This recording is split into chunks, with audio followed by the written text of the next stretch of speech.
울산시장 선거 개입 사건을 다시 수사하고 있는 검찰이 대통령 기록관에 있는 문재인 정부 청와대 지정 기록물을 압수했습니다.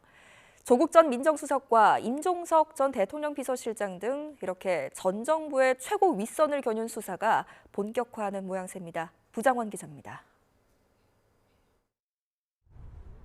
검찰이 울산시장 선거 개입 의혹과 관련해 대통령 기록관을 압수수색했습니다. 지난 1월 조국 전 민정수석과 임종석 전 대통령 비서실장 등 문재인 정부 청와대 윗선을 겨냥해 재수사를 결정한 뒤 첫 강제 수사에 나선 겁니다.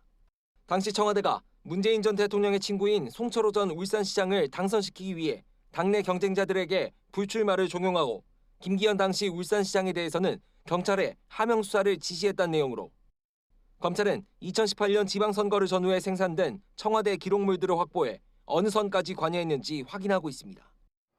검찰은 2020년 1월 첫 수사 과정에서 청와대에 압수수색을 시도했지만 불발됐고 윗선 개입을 규명할 증거를 확보하지 못한 채 수사를 마무리했습니다.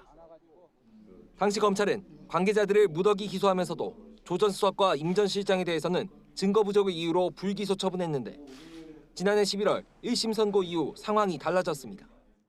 재판부가 송철호 전 시장과 황운하 의원 등에게 실형을 선고하면서 청와대가 수사 상황을 여러 차례 보고받는 등 경찰 수사에 관여했다는 의혹의 실체를 인정했기 때문입니다. 검찰은 이를 토대로 재수사에 나섰고 49일 만에 강제 수사까지 벌이며 수사에 속도를 내는 모습입니다. 하지만 총선을 불과 한 달을 앞둔 미묘한 시기에 전 정권 핵심을 겨눈 수사가 본격화한 것을 두고 당사자들은 명백한 정치 탄압이라며 반발하고 있습니다. 조 전 수석 측은 검찰이 철진한 사건을 털고 있는데 조국 혁신당의 국민적 열망이 날이 갈수록 치솟으니 겁을 먹고 수사의 칼날을 갈고 있는 거라고 주장했습니다. 검찰은 기록관 측 협조를 받아 압수물을 확보한 뒤 분석이 끝난 대로 조 전 수석과 임 전 실장 등에 대한 소환 여부를 결정할 계획입니다. YTN 부장원입니다.